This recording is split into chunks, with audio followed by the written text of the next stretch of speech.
John 5. Sabbath healing. After this, there was a Jewish festival, and Jesus went up to Jerusalem.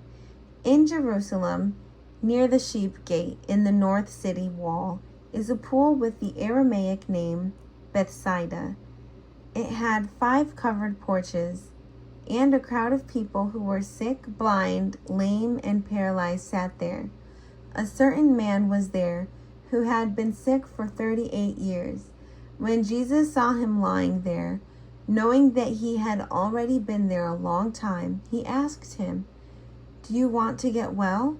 The sick man answered him, "Sir, I don't have anyone who can put me in the water when it is stirred up. When I'm trying to get to it, someone else has gotten in ahead of me." Jesus said to him, "Get up, pick up your mat and walk."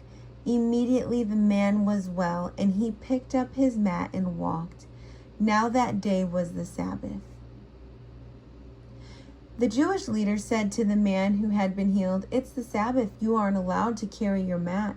He answered, "The man who made me well said to me, 'Pick up your mat and walk.'" They inquired, "Who is this man who said to you, 'Pick it up and walk'?"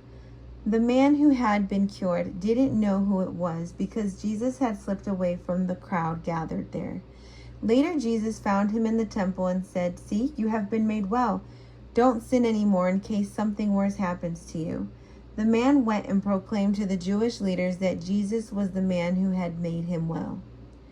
As a result, the Jewish leaders were harassing Jesus since he had done these things on the Sabbath. Jesus replied, "My Father is still working, and I am working too." For this reason, the Jewish leaders wanted even more to kill him, not only because he was doing away with the Sabbath, but also because he called God his own Father, thereby making himself equal with God. Work of the Father and the Son. Jesus responded to the Jewish leaders, "I assure you that the Son can't do anything by himself except what he sees the Father doing. Whatever the Father does, the Son does likewise. The Father loves the Son and shows him everything that he does. He will show him greater works than these, so that you will marvel.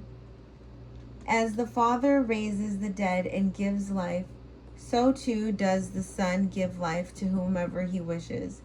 The Father doesn't judge anymore, but he has given all judgment to the Son, so that everyone will honor the Son just as they honor the Father. Whoever doesn't honor the Son doesn't honor the Father who sent him. I assure you that whoever hears my words and believes in the one who sent me has eternal life and won't come under judgment, but has passed from death into life. I assure you that the time is coming and is here, when the dead will hear the voice of God's Son, and those who hear it will live.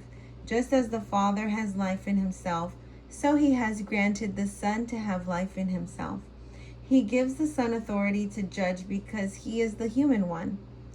Don't be surprised by this, because the time is coming when all who are in their graves will hear his voice.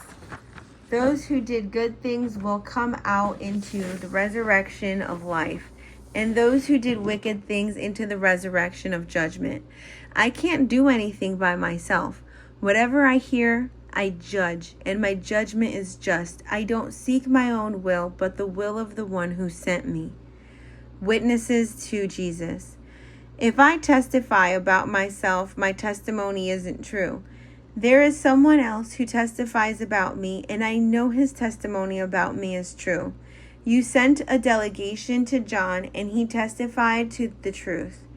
Although I don't accept human testimony, I say these things so that you can be saved. John was a burning and shining lamp, and at least for a while you were willing to celebrate in his light. I have a witness greater than John's testimony. The Father has given me works to do so that I might complete them. These works I do testify about, that the Father sent me. And the Father who sent me testifies about me. You have never even heard his voice or seen his form, and you don't have his word dwelling with you because you don't believe the one whom he has sent. Examine the scriptures, since you think that in them you have eternal life. They also testify about me, yet you don't want to come to me so that you can have life. I don't accept praise from people, but I know you, that you don't have God's love in you. I have come in my Father's name, and you don't receive me. If others come in their own name, you receive them. How can you believe when you receive praise from each other, but don't seek the praise that comes from the only God? Don't think that I will accuse you before the Father. Your accuser is Moses, the one in whom your hope rests. If you believed Moses, you would believe me, because Moses wrote about me. If you don't believe the writings of Moses, how will you believe my words?